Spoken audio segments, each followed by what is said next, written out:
जरूरत पड़ती है, और इंटीरियर डिजाइनिंग आखिरकार है क्या? किसी भी जगह के लिए हम उस सेगमेंट को 3 हिस्सों में डिवाइड करते हैं। एक बाहरी सज्जा, एक आंतरिक सज्जा और एक लैंडस्केपिंग। ये तकनीकी ज्ञान इसके लिए जरूरी है, लेकिन उससे भी ज्यादा जरूरी है कि रचनात्मक सोच हो आपके पास। आप उस चीज को, जो आप सोच रहे हैं, उस चीज को आप उतार पाएं। उसके लिए आपको तकनीक की जरूरत है, जो एक इंटीरियर डिजाइनर के पास होती है। हर आदमी चाहता है अपने हिसाब से कलर सिलेक्शन कर सकता है, लेकिन अगर उस सोच में थोड़ी सी तकनीकी ज्ञान भी हो तो वो ज्यादा खूबसूरत। तो आपके पास आज कोई व्यक्ति आता है और कहता है, घर की बात पहले करते हैं, कि मुझे अपना घर और खूबसूरत बनाना है, तो आप उसके साथ क्या बात करोगे, क्या होंगे आपके कदम? देखिए, पहले हम चाहते हैं कि उसकी पर्सनैलिटी रीड करें, कि क्योंकि रहना उसको है, हमको नहीं रहना एक कोई भी व्यक्ति जिसका घर है, he wants to live comfortably in that house. Secondly, he wants कि मेरे पास वो जो हर कुछ मैं बाहर देख रहा हूँ, जो बाहर हर ब्यूटी में देख रहा हूँ, वो ब्यूटी मेरे घर में भी हो। उसके लिए हम उसको एक सेशन लेते हैं उसके साथ, कि भाई आपकी पर्सनालिटी है कैसी, आपके घर में जो लोग हैं उनका व्यक्तित्व कैसा है, उनका रहन सहन कैसा। इस हिसाब से हम लोग अपनी रूपरेखा बनाते हैं। कविता, इसके बाद सवाल ये आता है कि हर कोई चाहेगा इसके लिए जाना, लेकिन आज की तारीख में भी जब लोगों के पास लोग खर्चते हैं अपने घर पर पैसे, उसके बाद भी इंटीरियर डेकोरेटर के पास शायद आधे लोग भी उसमें से नहीं जाते होंगे, and they have this thing in mind कि बहुत पैसे लेते हैं इंटीरियर डेकोरेटर। तो क्यों कोई जाए इंटीरियर डेकोरेटर के पास, और क्या इंटीरियर डेकोरेटर्स इतने महंगे होते हैं? नहीं, देखिए, इंटीरियर डिजाइनर की जरूरत इसलिए पड़ती है इंसान को, क्योंकि जब हम एक दिशा देते हैं, हम आप ही की सोच को, हम अलग से अपने आइडिया नहीं लाते, हम आप ही की सोच को एक दिशा दे देते हैं। जो आप सोच रहे हैं, हम उसको पूछ के उसी को दिशा देते हैं। जब आदमी खुद खरीदने जाता है तो वो मार्केट में इतनी प्रोडक्ट है कि वो भटक जाता है कि मैं ये लूं, मैं वो लूं। तो जो ये भटकन है वो उसको अननेसेसरली परचेजिंग करवा देती है। फॉर एग्जाम्पल, अगर हम जा रहे हैं, कोई कलर ही ले रहे हैं वॉल्स का, देन वी सी कि हाँ, ये वाले ब्लू कलर अच्छा है, लेकिन जब हम उस ब्लू कलर को अपने घर में लेके आते हैं तो वो हमको बिल्कुल अच्छा नहीं लगता। देन वी से कि नहीं, हम इसको डिस्कार्ड करते हैं, हम दूसरी चीज लेके आना चाहते हैं, हम दूसरा कलर लगाएंगे। तो उस केस में हम उनकी हेल्प करते हैं कि देखिए, आप जरूरी नहीं है जो आप ब्लू देख रहे हैं वो आपके घर में भी अच्छा लगेगा, जरूरी नहीं है ये चीज। तो कविता जी, क्योंकि बिल्कुल सही, जैसा आपने कहा कि इस तरह से मतलब आप कलर कॉम्बिनेशन हो, फैब्रिक सिलेक्शन हो, इसमें आप उन्हें आइडियाज देते हैं उन्हीं की रिक्वायरमेंट के हिसाब से। अक्सर घर की क्योंकि बात चल रही है, गृहिणियों को एक कंप्लेंट रहती है कि मेरा जो किचन का स्पेस है बहुत कम है, किचन बहुत खूबसूरत होनी चाहिए, घर में और कोई चीज खूबसूरत होना हो, तो उन्हें क्या टिप्स देंगे आप? देखिए, किचन के लिए भी हमको एक चीज देखना चाहिए कि किचन में एक यूटिलिटी एरिया होता है। हम किचन को भी 3 भागों में डिवाइड कर देते हैं, एक वर्किंग एरिया, एक यूटिलिटी एरिया।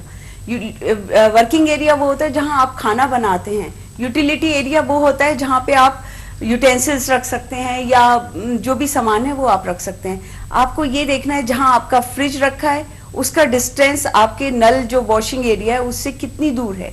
ये सब चीजें प्लानिंग में आती हैं। तो जब गृहिणियां जनरली प्रिफर करती हैं कि मेरी किचन का रंग डार्क हो, लेकिन जब अपने घर में जो रोशनी का सोर्स है वो सब चीजें उनको ध्यान में रखते हुए ही किचन की प्लानिंग करनी चाहिए। जो कलर कॉम्बिनेशन है अकॉर्डिंगली ही करना चाहिए। कई बार होता है कि किचन बिल्कुल डार्क में होता है, बिकॉज जो पुराने घर थे उसमें नेग्लेक्टेड कॉर्नर किचन माना जाता था। किचन को लोग सबसे ज्यादा अहमियत देते थे ड्राइंग रूम को, कि ड्राइंग रूम हो, मेरा मेहमान का कमरा है, यहाँ आए लोग बड़े अच्छे से बैठे और मेहमान बाहर चले जाएं।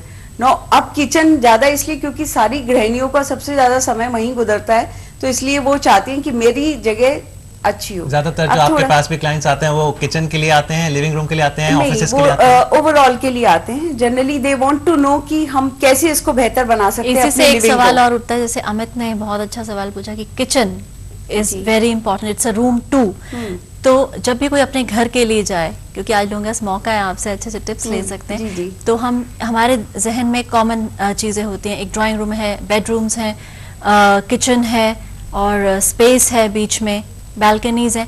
इसके और जब सामान रखने की बात आती है तो ऐसे लगता है कि और भी बहुत सारी जगह होनी चाहिए थी। तो मोटे तौर पर अगर हम बात करें तो घर को किन हिस्सों में बांटना चाहिए?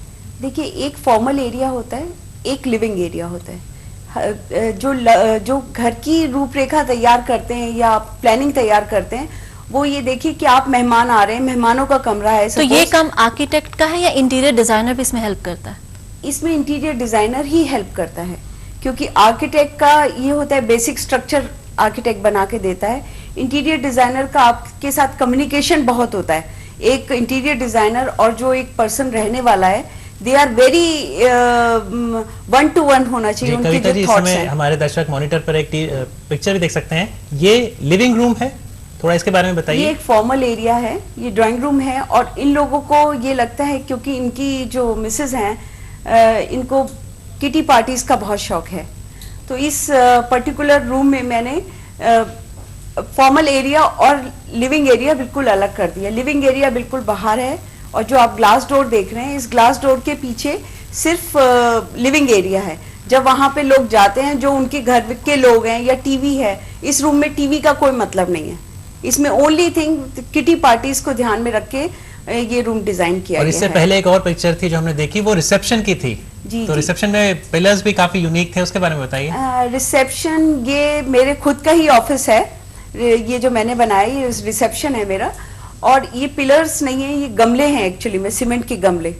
इसके ऊपर हम लोगों ने काम किया हुआ है, आप देख सकते हैं इसके ऊपर सीमेंट के गमले हैं। ये कुछ नहीं है, क्योंकि मैं ये चाह रही थी मेरा ऑफिस बिल्कुल यूनिक हो, एक मैं अलग सी चीज नहीं रखना चाह रही थी टेबल, तो मैंने इन गमलों पे हैंड पेंटिंग कर रखी है। ये गमले अपसाइड डाउन कर रखे हैं, अगर आप देख सके हो, और दूसरी जो दीवार के साथ गमले रखे हैं उसमें भी हम लोगों ने ऐसे ही कुछ किया है कि इसके ऊपर हमने लकड़ी लगा के और उस पर गद्दी रख दी है, ताकि जो वो बैठने वाला है उसको थोड़ा सा कलर्स का वो हो और अच्छा लगे। लोग भी इनोवेटिव हैं आजकल, वो नए कलर कॉम्बिनेशन ट्राई करना चाहते हैं, बिल्कुल। सीमेंट के गमले भी रखने के लिए तैयार हैं रिसेप्शन में। आजकल बहुत ज्यादा लोगों में अवेयरनेस बहुत आ गई है, thanks to media and thanks to films. इतनी ज्यादा अवेयरनेस है लोगों में कि मतलब जनरली समटाइम्स वी फील कि इतनी अवेयरनेस आ गई है कि उनको समझाना मुश्किल हो जाता है कि क्यों ब्लू चाहिए। दे पिन पॉइंट की we want blue only, so they will not deviate from what they want. मेरा तो वाला कविता, blue। हमारी बात बीच में रह गई थी कि घर को किन हिस्सों में बांटना चाहिए? घर को फॉर्मल और मैंने बोला इनफॉर्मल। जब फॉर्मल हम कहते हैं, फॉर्मल का मतलब है आप अपना देखिए कि आपका लाइफस्टाइल क्या है, आपके घर कितने लोग विजिटिंग के लिए आते हैं, कितने मेहमान आते हैं, उस एरिया को आप अलग रखिए। वो एरिया इसलिए अलग रखना जरूरी है क्योंकि आपका अपना जो रहने का स्टाइल है वो आपके बाहर जाहिर ना हो। इसलिए हमने आजकल एक नया कॉन्सेप्ट, अगर आपने सुना हो, living area. Living area means your family room where your family members can sit, watch TV, eat whatever you want. क्योंकि टीवी एक ऐसी चीज है जिसके आगे लोग खाना भी पसंद करते हैं, तो वो स्नैक्स भी आ जाते हैं, तो वो सब क्लीनलीनेस नहीं रह पाती है उस एरिया में। अपनापन ज्यादा होता है कि हम जैसे हम स्टाइल में रहते हैं वही, इसलिए हम आजकल उस लिविंग एरिया को अलग करके। आपने खाने की बात की, तो जो अभी हमने चित्र देखा अपने मॉनिटर पर, वो डाइनिंग टेबल का था। ये भी कुछ अजीबोगरीब लग रहा है, इसके बारे में बताइए। ये डाइनिंग टेबल एक बहुत छोटे से फ्लैट का है, ये सीन डाइनिंग रूम है। इस फ्लैट में जगह बहुत कम थी, कॉरिडोर है एक्चुअली में, ये डाइनिंग स्पेस नहीं कॉरिडोर है। इस कॉरिडोर में मैंने इसको डाइनिंग टेबल को सेट किया है। इसमें 3-4 मैंने इसके प्लेटफॉर्म, अगर आप देख पाए तो 3-4 प्लेटफॉर्म्स में दिया है।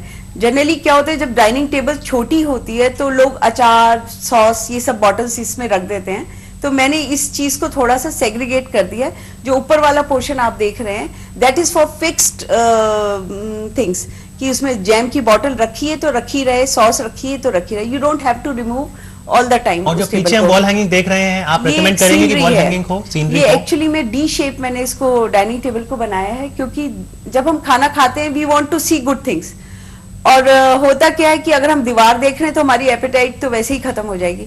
तो इस दीवार को हाईलाइट करने के लिए मैंने इसको ये दिया है कि people should not get bored seeing wall. तो इस वॉल को मैंने छुपाया है अपने म्यूरल के माध्यम कविता, से। बहुत तरह का फर्नीचर इस टाइम मार्केट में है। जी। इटालियन फर्नीचर है, वुड फर्नीचर है, और मार्बल फर्नीचर है, जी। और हमारा जो ट्रेडिशनल फर्नीचर होता था, लोग उससे भी बहुत मुतासर होते हैं। तो किस तरह का फर्नीचर आज इन हम कह सकते हैं, या किस तरह का ऑप्ट आउट करना चाहिए, किन बातों को ध्यान में रखें? देखिए, आजकल फर्नीचर जो चल रहा है वो स्ट्रेट लाइन फर्नीचर ज्यादा चल रहा है, Easy to maintain. Easy to maintain, ज्यादा कार्विंग्स नहीं हो, बहुत ज्यादा हल्का हो, लाइट फर्नीचर हो, because people are going for changes. Earlier time में क्या होता था, एक बार खरीद लिया फर्नीचर तो वो पुश्तों तक चल रहा है। अब लोग ऐसे नहीं है, वो they want to change every 4-5 years, they want to change their style, living style. तो इसलिए स्ट्रेट लाइन फर्नीचर चल रहा है। एक तो इजी होता है रखना उठाना उसको, सेकेंडली आप उसकी प्लेसमेंट कहीं पे भी कर सकते हैं। इट इज नॉट नेसेसरी कि आप उसके लिए फिक्स कॉर्नर बनाएं, कहीं पे भी आप उठाएं और उस फर्नीचर को रख सकते हैं। कविता, अगर घर में हम रहते हैं तो घर की जो गृहिणी है उसके लिए बड़ा इंपॉर्टेंट हो जाती है एक जगह को बनाना और मेंटेन करना, क्योंकि घर में बहुत सारा ऐसा सामान है जो काम तो आएगा लेकिन कब काम आएगा ये पता नहीं। तो जो कभी स्टोर रूम हुआ करता था, आज उसकी डेफिनेशन क्या है? उसको हम लॉफ्ट में कन्वर्ट हो गया है।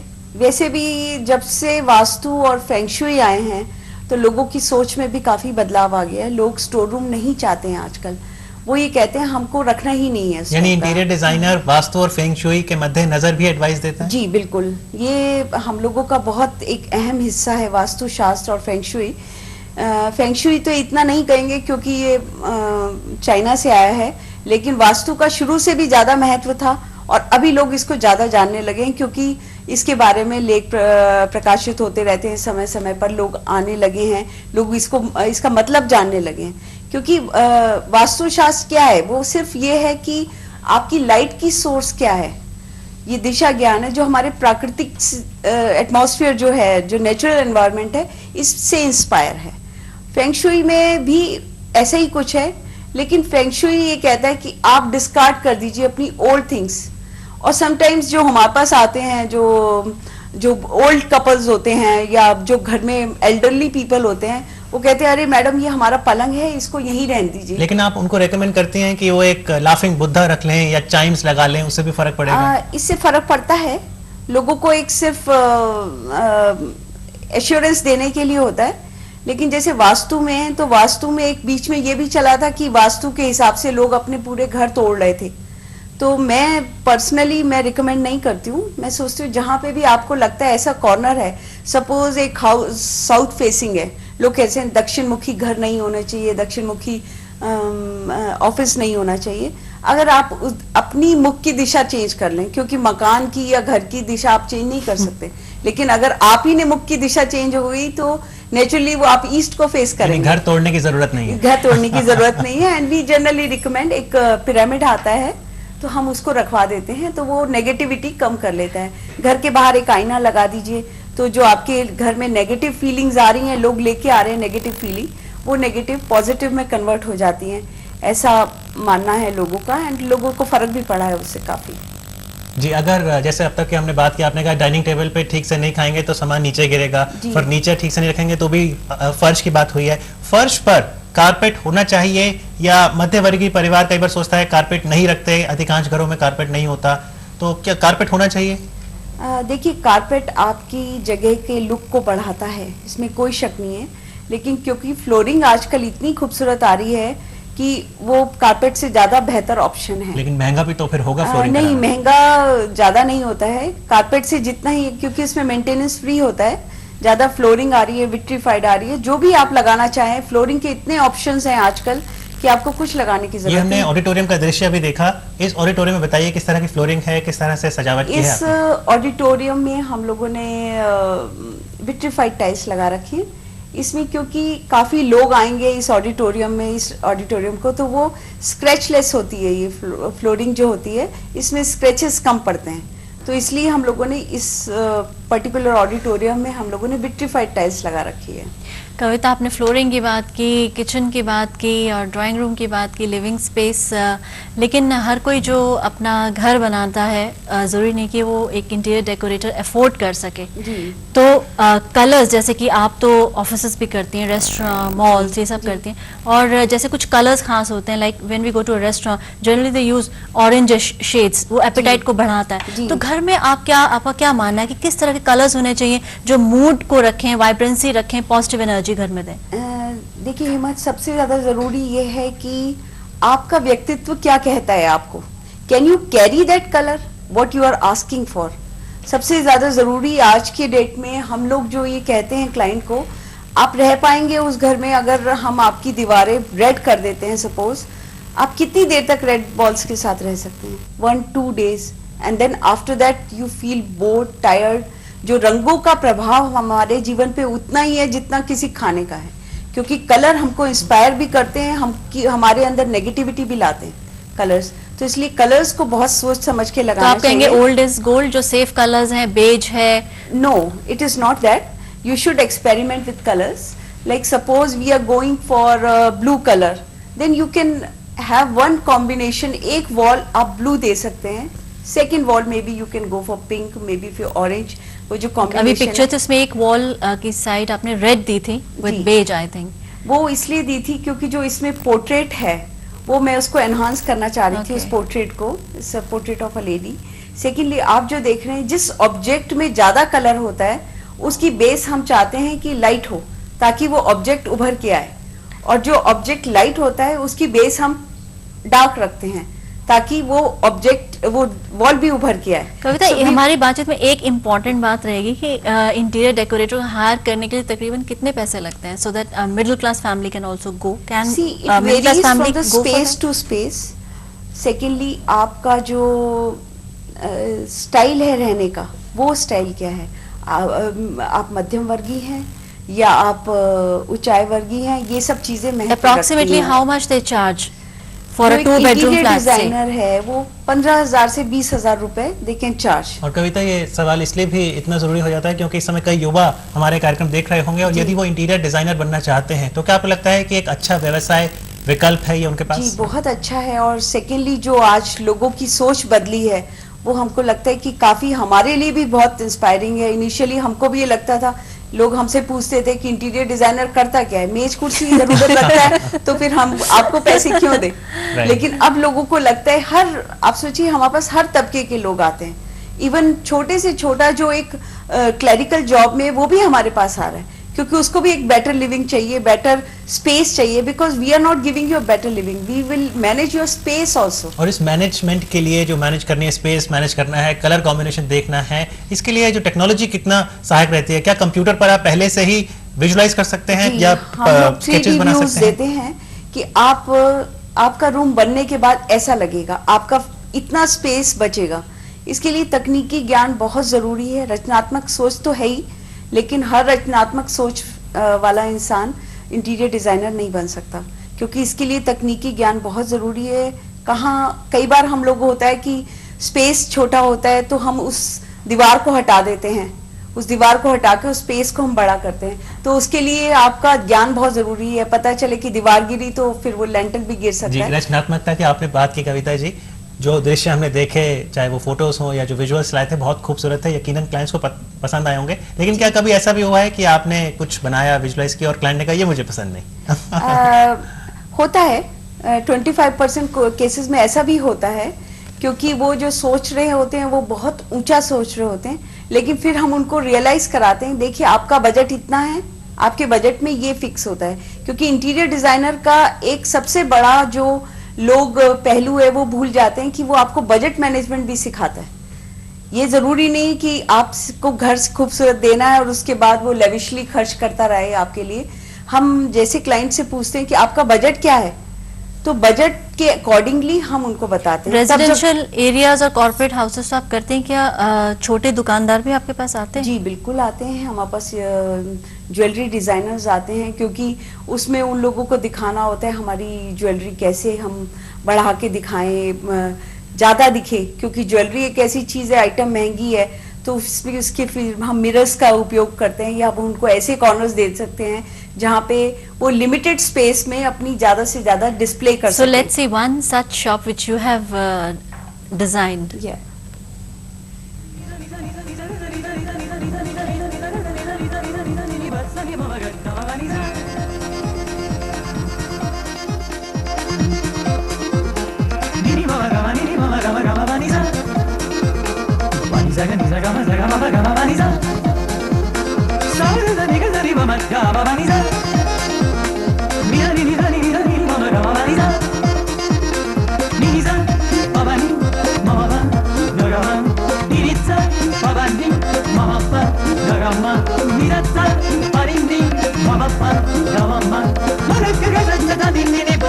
ताना दे रे ना दीम ताना दीम ताना धूम ताना दे रे ना दीम ताना दीम धूम ताना दे रे ना दीम ताना दीम ताना धूम ताना दे रे ना दीम।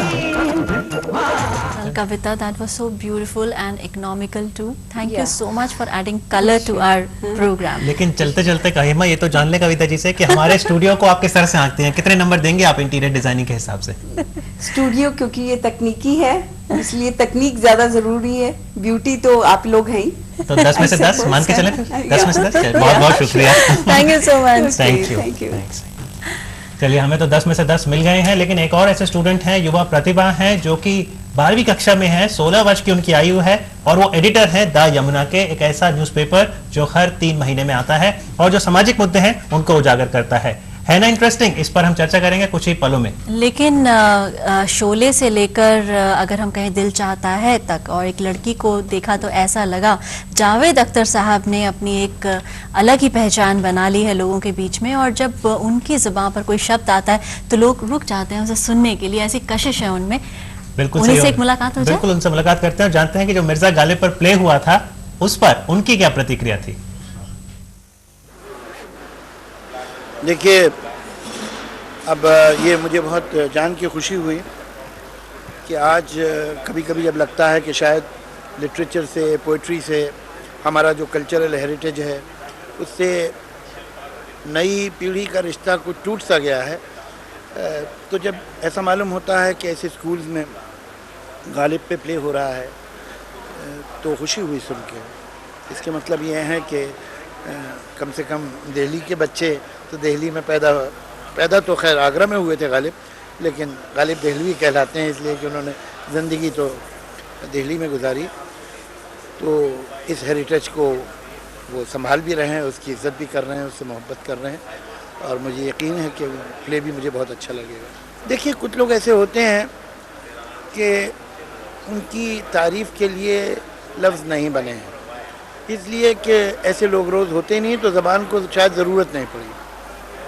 बीथोवन है, माइकल एंजेलो है, कालिदास हैं, गालिब हैं, इनको कहें कि वो बहुत अच्छे थे कोई मतलब नहीं, ग्रेट थे कोई मतलब नहीं बनता, ग्रेटेस्ट थे तो भी कोई मतलब नहीं बनता। इनकी तारीफ़ के लिए किसी ज़बान में शब्द ही नहीं है, लफ्ज़ ही नहीं है।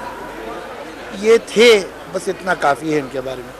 इनके नाम जो हैं Ghalib, Kalidas, Beethoven, Michael Angelo, इनका नाम ही इनकी तारीफ़ है। इनकी तारीफ़ करना तो इनकी ग्रेटनेस को कम करने के बराबर हो गया। असल में क्या हुआ है, पिछले दिनों कुछ गड़बड़ रही। जो हेरिटेज, लिटरेरी कल्चरल हेरिटेज हमें मिला था और हमारे बड़ों